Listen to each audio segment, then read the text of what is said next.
Bayangkan, sebuah pernikahan yang bikin heboh. Seorang kakek berumur 74 tahun menikahi gadis muda 24 tahun. Tapi ini bukan cerita biasa tentang cinta beda usia.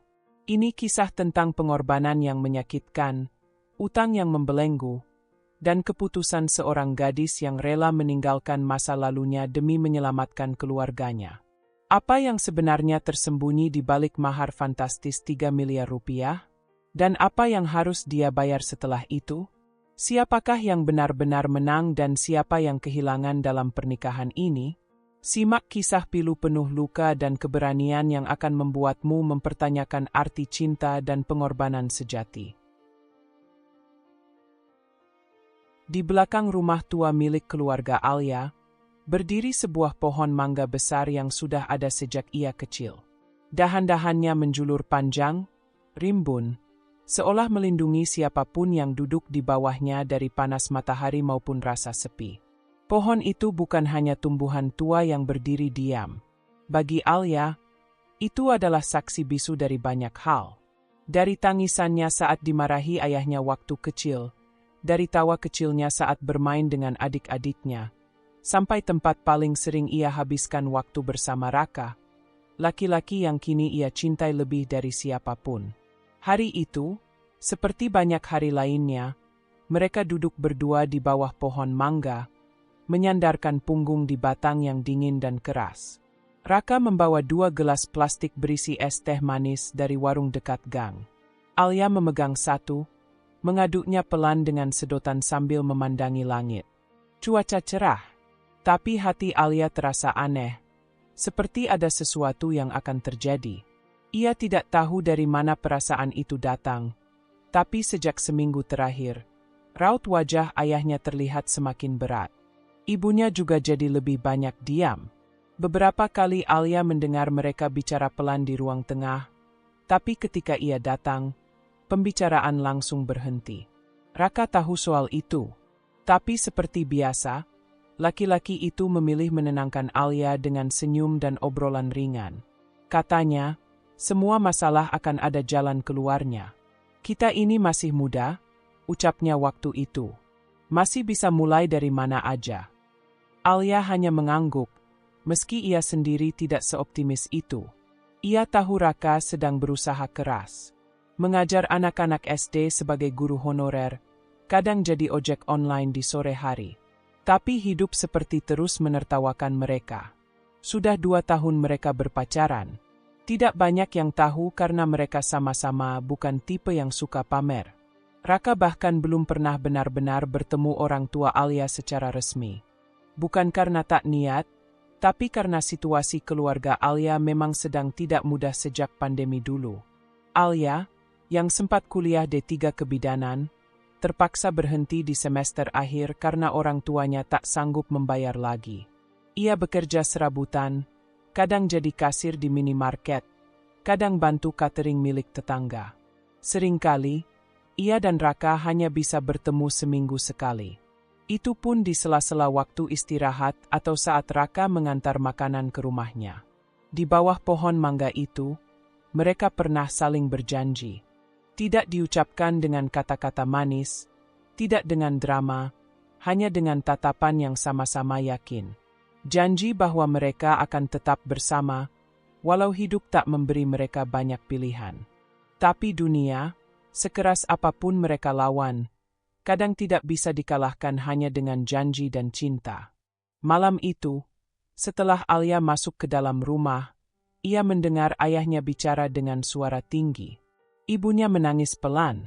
Kata, utang, disita, dan pinjaman terdengar beberapa kali. Alia hanya bisa berdiri di balik pintu kamar, mendengarkan semuanya seperti mimpi buruk yang pelan-pelan jadi nyata. Ayahnya rupanya terjerat utang besar karena pinjaman modal usaha dari koperasi yang bunganya mencekik. Ditambah lagi, investasi yang dijanjikan teman lamanya tidak menghasilkan apa-apa. Sekarang, jumlah utangnya hampir 2 miliar. Rumah satu-satunya dalam ancaman disita. Alia tahu, keluarganya sedang berada di ujung jurang, dan ia tidak punya cukup tenaga untuk menarik mereka kembali. Keesokan harinya, ia duduk sendiri di bawah pohon mangga itu. Tanpa Raka, tanpa es teh manis. Hanya dengan wajah muram dan hati yang mulai dipenuhi kekhawatiran. Pohon itu tetap berdiri seperti biasa. Tenang, tidak berkata apa-apa. Tapi bagi Alia, tempat itu tak lagi memberikan ketenangan seperti dulu. Dari sana, ia mulai bertanya-tanya, apakah cinta memang cukup? Apakah janji bisa membayar tagihan rumah sakit? Apakah pelukan bisa menyelamatkan keluarganya dari kebangkrutan? Dan yang paling ia takuti, apakah hidup akan memaksanya memilih jalan yang tak pernah ingin ia tempuh? Rumah keluarga Alia tak pernah benar-benar sunyi. Meski kecil dan sudah tua, rumah itu biasanya diisi suara TV, obrolan ibu di dapur, atau adik-adiknya yang tertawa sambil bermain. Tapi malam itu berbeda. Sejak matahari tenggelam, suasana berubah menjadi lebih berat dari biasanya. Ayah duduk diam di ruang tengah dengan wajah penuh beban.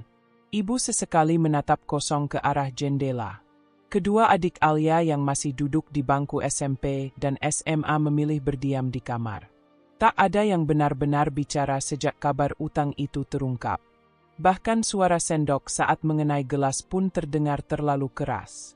Alia duduk di pojok ruangan, memeluk lututnya.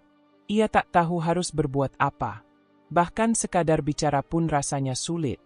Dalam hati, ia ingin sekali menenangkan orang tuanya.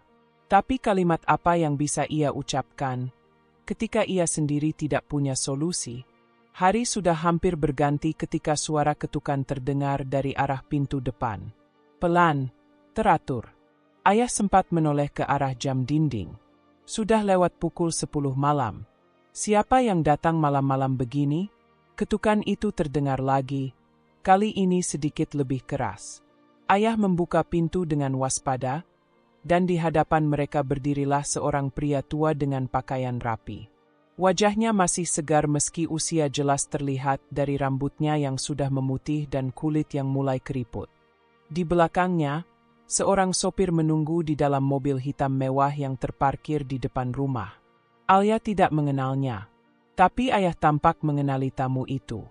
Ada perubahan ekspresi yang sulit dijelaskan, antara canggung, terkejut, dan sedikit takut. Pak Wirya, gumam ayah, hampir tak terdengar.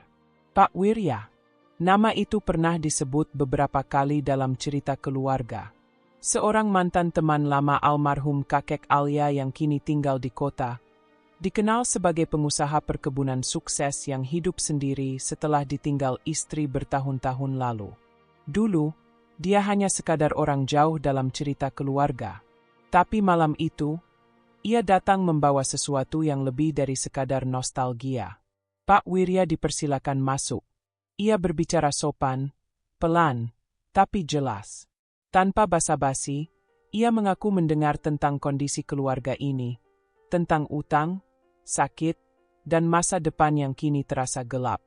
Maaf kalau saya lancang, katanya tenang. Saya tahu ini waktu yang tidak tepat, tapi saya merasa ini juga bukan hal yang bisa ditunda. Ayah dan ibu saling berpandangan. Alia hanya duduk, bingung dan bertanya-tanya. Apa maksud kedatangan orang ini? Kemudian Pak Wirya bicara lagi, kalimat yang membuat semuanya terdiam. Saya bisa bantu lunasi semua utang Bapak. Seluruhnya. Dengan satu syarat, saya ingin menikahi Alia. Alia membeku. Ibu menoleh dengan wajah pucat. Ayah bahkan tak sempat bereaksi. Dalam 1 detik, dunia Alia seakan terhenti.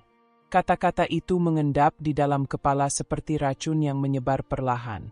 Tawaran itu terdengar begitu mudah, begitu ringan keluar dari mulut Pak Wirya. Seolah cinta bisa dipindah tangankan seperti transaksi.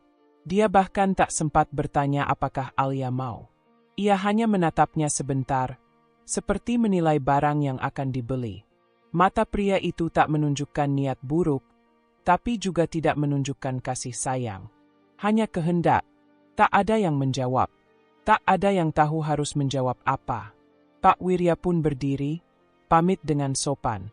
Ia meninggalkan kartu nama, lalu melangkah keluar tanpa banyak kata. Hanya satu kalimat yang ia ucapkan sebelum pergi. Saya tunggu jawabannya dalam seminggu. Ketika mobil hitam itu menjauh dan hilang dalam gelap malam, rumah mereka kembali sunyi. Tapi bukan sunyi yang biasa. Malam itu, hening berubah menjadi jerat. Diam berubah menjadi tekanan. Alia kembali duduk di pojok ruangan. Namun kali ini bukan memeluk lutut. Ia memeluk kepalanya sendiri. Masih terasa tak masuk akal. Seolah hidup menamparnya dari dua arah. Kemiskinan dan tawaran absurd yang datang seperti bantuan, tapi terasa seperti jebakan. Ibunya tak bicara sepatah kata pun.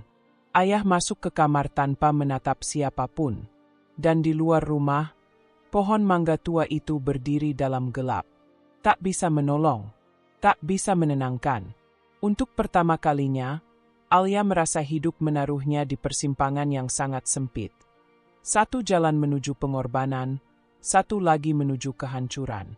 Dan malam itu, ia tidak tahu ke arah mana ia akan melangkah. Sudah 2 hari berlalu sejak malam itu, tapi kepala Alia masih penuh dengan suara-suara yang tak bisa ia diamkan. Kartu nama Pak Wirya masih tergeletak di meja ruang tamu. Tak ada yang berani membuangnya, tapi tak ada juga yang menyentuhnya. Seolah benda itu punya racun, dan menyentuhnya akan membuat kenyataan pahit jadi lebih nyata. Selama 2 hari itu pula, suasana di rumah makin muram. Ayah jadi lebih pendiam dari biasanya. Ibu lebih sering mengurung diri di kamar. Dan Alia mencoba menyibukkan diri dengan pekerjaan rumah yang sebenarnya tidak perlu dikerjakan berulang-ulang. Namun tak ada yang bisa membuat pikirannya tenang. Setiap waktu makan, tak ada yang benar-benar makan. Nasi hanya disentuh sedikit, lauk hampir tak berkurang. Obat-obatan ibu mulai menipis, dan setiap pagi selalu ada 1 atau 2 surat penagihan baru yang terselip di bawah pintu. Alia merasa seperti sedang berjalan di lantai yang mulai retak. Setiap langkahnya membuat retakan itu semakin besar, seolah-olah hanya menunggu waktu untuk benar-benar runtuh. Hari ketiga, Alia memutuskan menemui Raka. Bukan untuk mencari saran, bukan untuk membagi beban, tapi karena di tengah semua kekacauan, hanya Raka satu-satunya yang masih membuat dunia terasa sedikit masuk akal.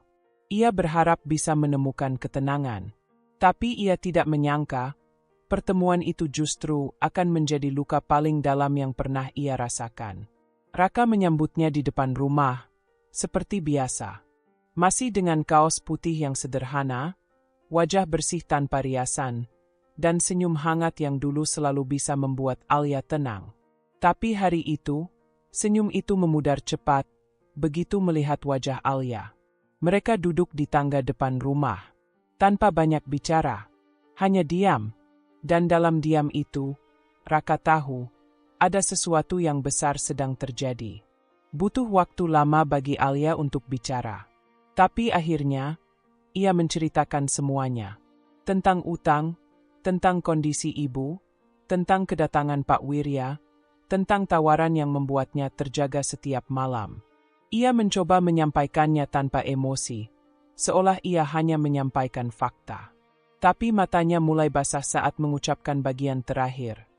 Dan beliau ingin aku menikah dengannya. Raka terdiam.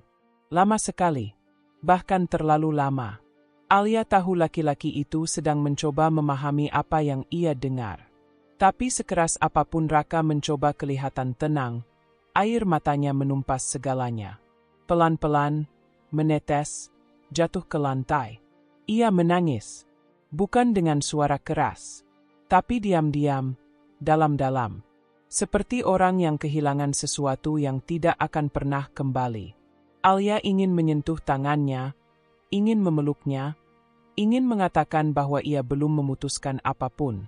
Tapi ia tahu, keputusannya bukan soal cinta lagi. Ini tentang keluarga, tentang hidup orang-orang yang ia cintai, tentang rumah yang bisa disita kapan saja, tentang ibu yang butuh pengobatan dan 2 adiknya yang belum lulus sekolah. Raka akhirnya bicara, tapi suaranya nyaris tak terdengar. Apa kita nggak bisa lawan ini bareng? Katanya, pelan sekali. Aku bisa kerja apa aja. Asal kamu jangan pergi. Alia hanya menunduk. Tak sanggup menatap mata laki-laki itu. Mereka tak bicara lagi setelah itu. Sore mulai turun, membawa warna jingga ke langit, tapi rasanya hambar. Tak ada yang indah dari senja hari itu. Bagi mereka berdua, waktu seperti sedang menghitung mundur sesuatu yang menyakitkan. Alia pulang dengan langkah berat. Raka berdiri di depan rumah, menatap punggung perempuan yang ia cintai berjalan menjauh. Dan meski ia tidak mengucapkan sepatah kata pun, hatinya berkata keras-keras, "Jangan pergi. Jangan biarkan aku kehilangan kamu karena uang." Tapi cinta, meski tulus, kadang kalah oleh kenyataan. Dan hari itu, cinta mereka mulai retak, bukan karena hilang, tapi karena keadaan memaksanya menyerah. Waktu yang diberi Pak Wirya sudah hampir habis. Seminggu, 7 hari untuk memutuskan arah hidup yang akan mengubah segalanya. Bagi Alia, hari-hari itu seperti berjalan di atas bara. Lambat, panas, dan menyakitkan. Setiap malam ia tidur dengan mata terbuka. Pikiran tak pernah benar-benar berhenti. Siang ia membantu ibu, mencuci baju, menyapu halaman, mencoba seolah semuanya masih seperti dulu.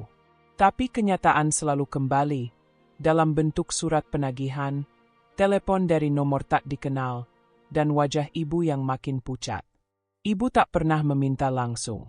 Tapi setiap kali memegang dadanya yang nyeri, atau batuk sambil menahan sakit, Alia merasa seperti sedang dihukum karena lambat membuat keputusan. Ayah pun tak berkata apa-apa. Tapi tatapannya tajam, diam-diam penuh harap. Alia tahu, mereka berdua menunggu jawaban darinya. Dan diam mereka lebih keras dari teriakan. Raka belum menghubunginya lagi sejak pertemuan itu. Tidak ada pesan, tidak ada panggilan, hanya sepi. Alia ingin berpikir mungkin Raka sedang memberi waktu, atau menunggu Alia datang kembali. Tapi jauh di dalam hatinya, ia tahu, barangkali Raka sedang belajar melepaskan. Lalu tibalah hari itu. Pagi datang dengan langit mendung. Tidak hujan, tapi cukup suram untuk menggambarkan apa yang sedang terjadi. Alia berdiri di depan cermin, mengenakan kebaya putih sederhana, rambut disanggul, wajah dipoles seadanya oleh tetangga yang biasa merias pengantin desa. Di kamar yang kecil dan sunyi itu, Alia merasa asing dengan bayangannya sendiri. Ia terlihat cantik, tapi bukan dirinya. Wajah itu tersenyum kecil, tapi matanya kosong. Di luar, tamu-tamu mulai berdatangan. Tak banyak, hanya keluarga dekat dan beberapa orang tetangga yang penasaran. Semuanya tahu Alia akan menikah dengan Pak Wirya. Semuanya tahu perbedaan usia mereka lebih dari 50 tahun. Tapi tidak ada yang benar-benar bertanya kenapa. Mereka hanya menebat, berbisik, dan berasumsi. Alia dapat mahar 3 miliar, loh, begitu gumam salah satu ibu-ibu. Ya iyalah siapa juga yang nolak. Alia mendengar itu dari balik tirai kamar. Ia menunduk, bukan karena malu, tapi karena sudah terlalu letih. Acara berlangsung cepat.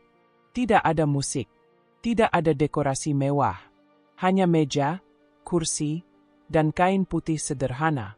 Pak Wirya datang dengan jas abu-abu dan wajah tenang seperti biasa. Ia tak terlihat canggung.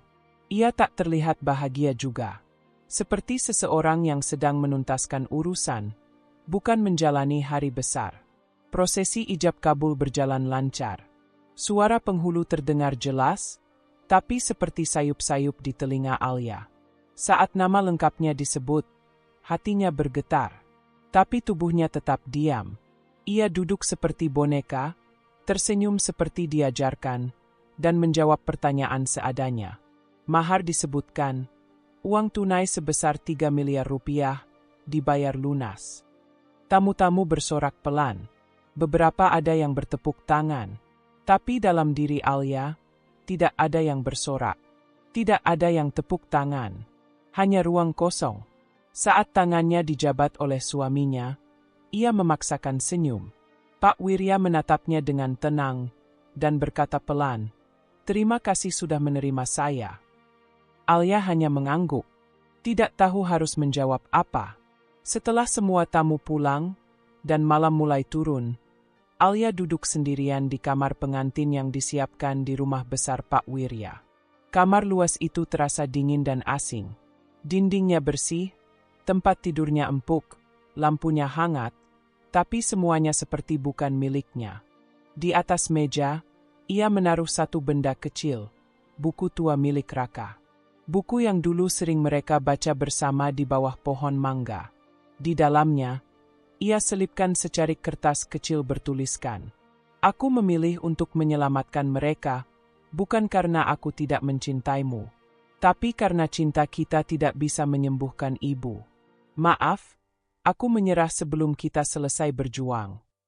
Lalu ia menutup buku itu, memeluknya erat, dan menangis untuk pertama kalinya dalam sehari penuh. Tangis tanpa suara, seperti akad tadi, yang berjalan tanpa ucapan cinta. Dan di tempat lain, di sudut kota yang sepi, seorang laki-laki membaca pesan terakhir dari Alia yang masuk malam itu. "Maaf, aku sudah jadi milik orang lain." Tak ada balasan, karena Raka tahu, dalam hidup, beberapa kehilangan harus diterima. Bukan karena tidak cinta, tapi karena kenyataan lebih kuat dari perasaan. Rumah itu terlalu besar untuk satu perempuan muda. Alia berdiri di depan cermin kamarnya yang luas. Cermin itu tinggi, dibingkai ukiran kayu mahal. Dinding-dinding di sekelilingnya dicat krem, bersih tanpa celah. Di pojok ruangan, sebuah AC berdengung pelan. Karpet bulu menutupi sebagian besar lantai, dan di luar jendela, taman kecil dengan air mancur menyala sepanjang malam. Semuanya tampak sempurna, tapi tidak ada yang benar-benar terasa hidup. Sudah 2 minggu sejak akad itu berlangsung. Alia kini resmi menjadi istri Pak Wirya. Statusnya berubah. Dari gadis kampung yang hidup sederhana menjadi istri seorang pengusaha kaya raya. Dari rumah sempit penuh kekhawatiran, ke rumah yang sunyi meski mewah. Orang-orang membicarakan hidupnya. Tetangga, teman lama, bahkan orang yang tak ia kenal. Mereka menganggap Alia beruntung. Bahkan ibunya mulai terlihat tenang. Rumah mereka yang hampir disita kini aman. Utang dilunasi. Ibu mulai kembali bisa berobat. Adik-adiknya sekolah dengan tenang. Semua beres. Tapi tidak dengan Alia. Setiap pagi, ia terbangun di tempat tidur empuk yang tidak pernah membuat tidurnya nyenyak. Ia membuka mata dengan rasa kosong yang sama. Hari-harinya diisi dengan rutinitas yang perlahan membuatnya lupa siapa dirinya. Bangun, mandi, sarapan sendiri, lalu duduk menatap taman. Kadang membaca buku, kadang hanya diam. Pak Wirya sendiri jarang di rumah. Ia pergi pagi, pulang malam, atau kadang tak pulang sama sekali karena urusan bisnis di luar kota. Tapi ketika ada di rumah, ia bersikap sopan, tenang, dan tidak menuntut apa-apa. Ia tidak pernah memaksa Alia untuk tidur bersamanya. Tidak pernah memegang tangannya tanpa izin. Bahkan tidak pernah memanggilnya dengan kata, "Sayang." Alia menghargai itu. Tapi rasa hormat itu tidak pernah berubah menjadi rasa nyaman. Hubungan mereka lebih seperti kesepakatan formal daripada pernikahan. Tidak ada pelukan, tidak ada candaan, tidak ada cerita menjelang tidur. Hanya 2 orang asing yang tinggal di bawah satu atap. Ada hari-hari di mana Alia mencoba berdamai. Ia menyeduh teh untuk Pak Wirya, menyusun buku-buku di rak perpustakaan, mencoba memasak sendiri meski ada pembantu. Tapi semua itu tidak pernah benar-benar mengusir sepi. Karena sepi itu bukan berasal dari ruang kosong, tapi dari hati yang sudah tidak bisa merasa utuh lagi. Setiap kali melihat cermin, Alia merasa seperti sedang melihat seseorang yang bukan dirinya. Perempuan itu terlalu rapi, terlalu diam, terlalu mati rasa. Dan sesekali, di tengah malam, ia membuka ponsel lamanya. Masih ada foto Raka di galeri. Masih ada pesan-pesan lama yang belum dihapus. Tapi nomor Raka sudah tidak aktif. Alia pernah mencoba menelepon, sekadar untuk mendengar suaranya. Tapi jawabannya selalu sama, nomor tidak dapat dihubungi. Malam-malam yang sepi diisi oleh bayangan masa lalu. Tentang suara Raka yang menenangkan. Tentang tawanya saat mengajari anak-anak. Tentang rencana sederhana mereka untuk membuka les privat di rumah kecil dan membesarkannya pelan-pelan. Rencana yang sekarang hanya tinggal kenangan. Alia tahu, ia sudah membuat keputusan. Ia tidak akan menyalahkan siapapun. Tidak orang tuanya. Tidak Pak Wirya. Tidak dirinya. Ia hanya lelah. Suatu malam, saat ia duduk di teras rumah besar itu sendirian, pelan-pelan hujan turun. Tidak deras, tapi cukup untuk membuatnya memeluk tubuh sendiri. Pikiran Alia kembali ke pohon mangga di belakang rumah orang tuanya. Tempat ia dan Raka pernah duduk, berbagi impian, dan diam-diam saling percaya bahwa cinta bisa mengalahkan segalanya. Kini ia tahu, cinta memang kuat, tapi kadang tidak cukup. Karena hidup butuh lebih dari cinta, butuh uang, butuh waktu, dan kadang butuh pengorbanan yang menyakitkan. Dan malam itu, di rumah besar yang sunyi, dengan tubuh dibalut selimut mahal dan hati yang tetap menggigil, Alia sadar. Ia telah menyelamatkan semua orang, tapi ia gagal menyelamatkan dirinya sendiri. Waktu berjalan lambat tapi pasti. Sudah hampir 1 tahun sejak Alia resmi menjadi istri Pak Wirya. Setiap bulan, ia menandai tanggal-tanggal di kalender, bukan karena sedang menghitung hari-hari bahagia, tapi karena ingin tahu sudah berapa lama ia bertahan. Dari luar, kehidupannya tampak tenang. Ibu makin sehat, bisa ke rumah sakit dengan tenang. Adik-adiknya mulai sibuk dengan sekolah dan ujian akhir. Rumah orang tuanya direnovasi, tak lagi bocor dan pengap. Di mata keluarga, Alia telah menjadi pahlawan yang menyelamatkan mereka dari kehancuran.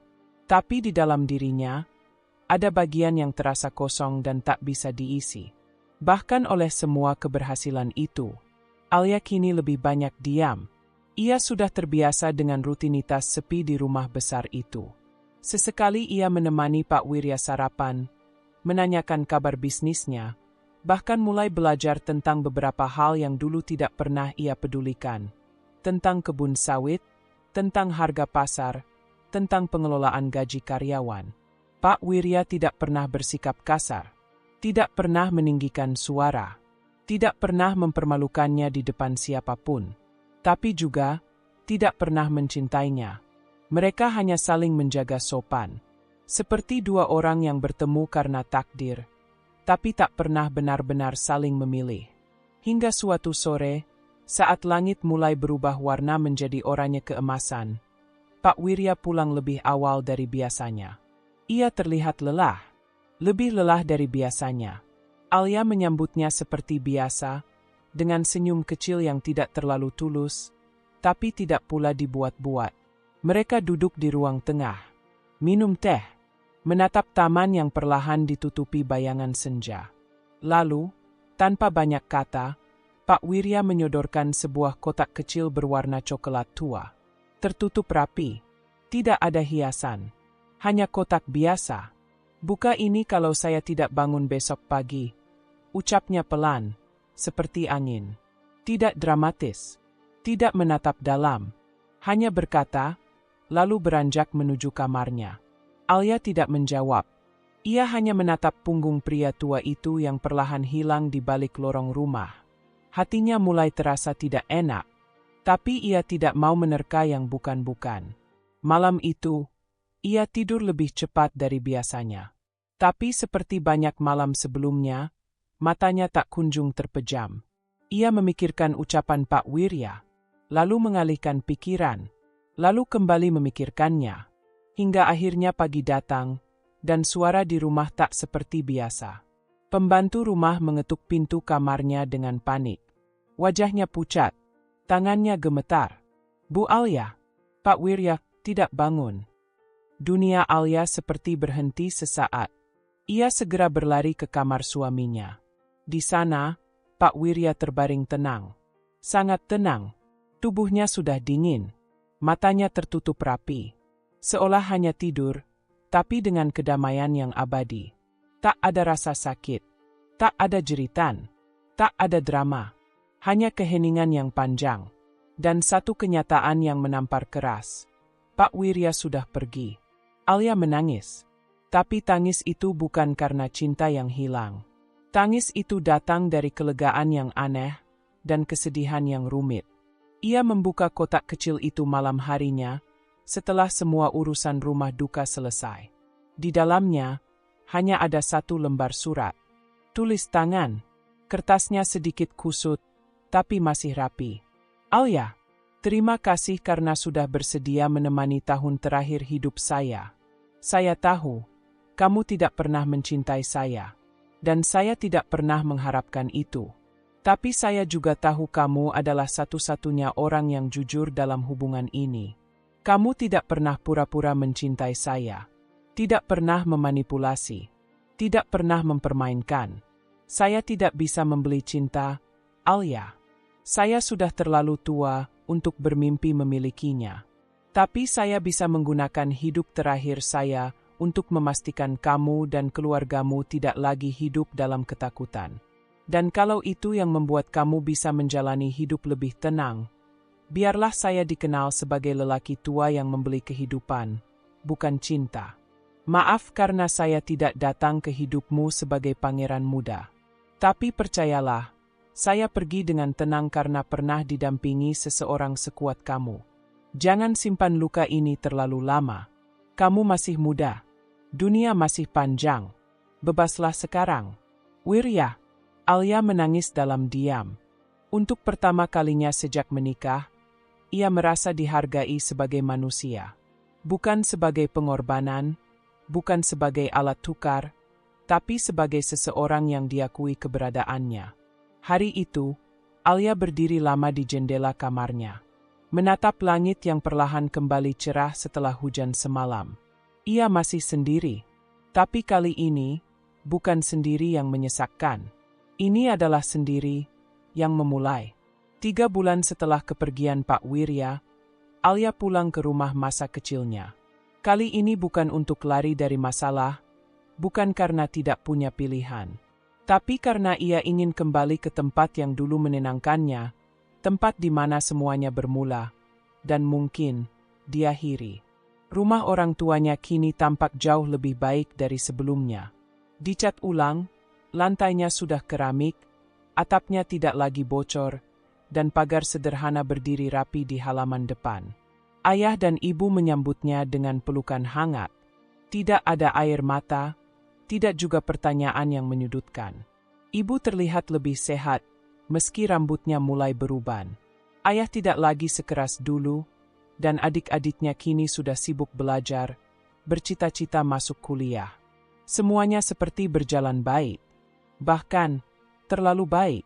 Alia tidak menceritakan semua hal tentang kehidupannya dengan Pak Wirya. Ia hanya berkata bahwa sang suami adalah orang baik, dan kini sudah tenang di sisi Tuhan. Selebihnya ia simpan sendiri. Bukan karena menyembunyikan, tapi karena tidak semua luka harus dibagikan. Sore itu, ia berjalan ke belakang rumah. Tanpa alas kaki, menyusuri tanah yang lembab setelah hujan pagi. Pohon mangga tua itu masih berdiri di sana. Rindang seperti dulu, tapi lebih tinggi, lebih dewasa. Seolah pohon itu pun ikut tumbuh bersama luka-luka Alia. Ia duduk di bawahnya, memandang ke atas, menelusuri cabang-cabang besar yang dulu menaungi banyak cerita. Ia menutup mata, mengingat semua yang pernah terjadi di sini. Raka, es teh manis, janji-janji sederhana. Ia ragu, tapi tetap bertanya dalam hati. Apa Raka masih di sini? Apa dia baik-baik saja? Apa dia masih marah? Alia tidak tahu harus berharap atau tidak. Tapi di bagian paling dalam dirinya, ia tahu satu hal. Belum ada perpisahan yang benar-benar selesai di antara mereka. Keesokan harinya, ia berjalan pelan ke sebuah rumah kecil di ujung gang, rumah tempat Raka tinggal dulu. Halaman depannya masih sama, tanaman kaktus di pot kecil, kursi kayu tua, jendela dengan tirai biru pucat. Tapi rumah itu tampak lebih sunyi. Ia tidak tahu apa yang ia harapkan. Mungkin Raka akan keluar, melihatnya, dan mereka akan saling diam, seperti dulu. Mungkin tidak akan ada kata maaf. Mungkin hanya akan ada anggukan. Tapi itu cukup. Namun, yang keluar dari rumah bukan Raka. Seorang ibu tua membukakan pintu. Wajahnya ramah tapi tampak bingung melihat Alia berdiri di depan. "Maaf, Raka, sudah tidak tinggal di sini," ucapnya pelan. "Dia pindah beberapa bulan setelah kamu menikah." Alia menunduk. "Oh, dia tinggal di kota sekarang. Ngajar di sekolah swasta. Katanya, ingin mulai hidup baru." Alia tersenyum kecil. Pahit, tapi tulus. "Terima kasih, Bu." Ia pamit dan berjalan kembali. Tidak menangis, tidak juga menyesal. Tapi hatinya kembali bergetar, seperti dulu saat ia pertama kali memilih untuk menyerah. Di bawah pohon mangga itu malamnya, ia duduk sendiri. Langit cerah, bintang mulai muncul. Angin berembus pelan, membawa suara jangkrik dan aroma tanah basah. Ia membuka catatan kecil yang dulu ia simpan di laci kamarnya, halaman belakang buku yang pernah ia dan Raka baca bersama. Di sana, ia menulis satu kalimat. "Kadang kita mencintai seseorang dengan cara melepaskannya pergi, bukan untuk menjauh, tapi agar ia punya ruang untuk hidup tanpa luka yang kita tinggalkan." Ia menutup catatan itu, lalu menatap langit. Tak ada akhir yang sempurna. Tapi ada kedewasaan dalam menerima bahwa tak semua yang patah harus disatukan kembali. Malam itu, Alia tidak menunggu siapapun. Ia hanya duduk diam, untuk pertama kalinya dengan hati yang mulai bisa bernapas. Beberapa bulan setelah kepulangannya, hidup Alia mulai terasa seperti tanah setelah hujan. Masih lembab, masih ada bekas genangan, tapi perlahan mulai mengering. Ia tidak mencari kebahagiaan yang besar. Ia hanya ingin bisa bangun setiap pagi tanpa merasa hampa. Ia memutuskan untuk tetap tinggal di rumah orang tuanya, bukan karena tidak punya tempat lain, tapi karena ingin memulai dari awal, di tempat yang pernah jadi saksi luka terdalam sekaligus cinta pertamanya. Setiap hari, ia membantu ibu di dapur, menjemput adiknya dari sekolah, dan sesekali mengajar anak-anak tetangga yang butuh bimbingan belajar. Ia tidak mencari kesibukan untuk melupakan.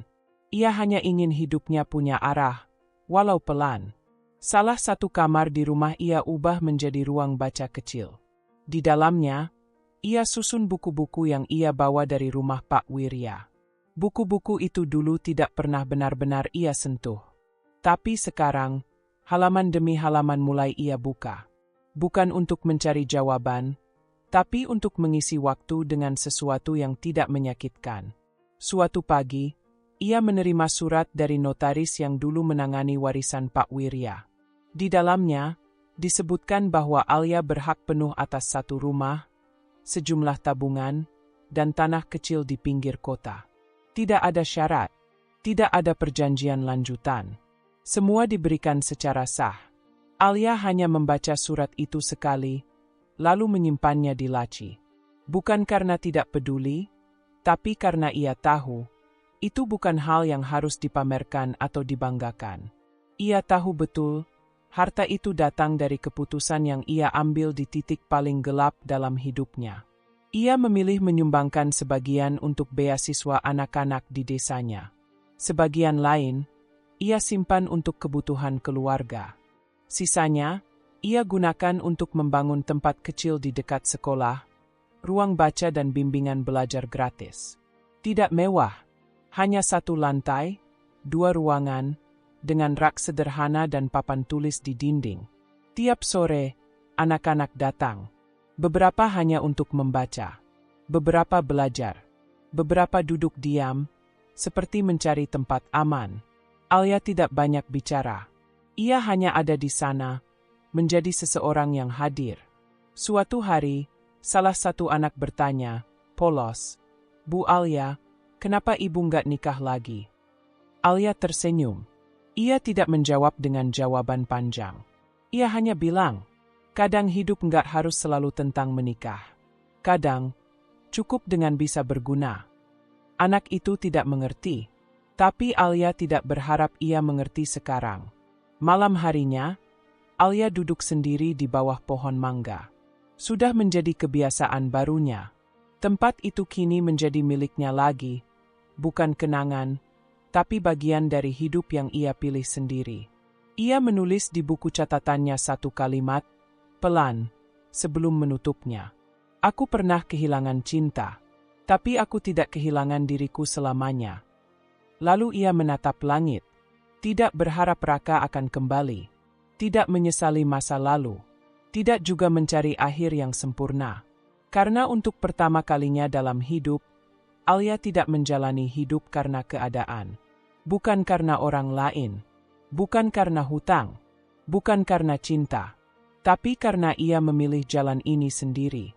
Dengan sadar, dengan hati yang utuh, meski pernah pecah. Dan itu cukup.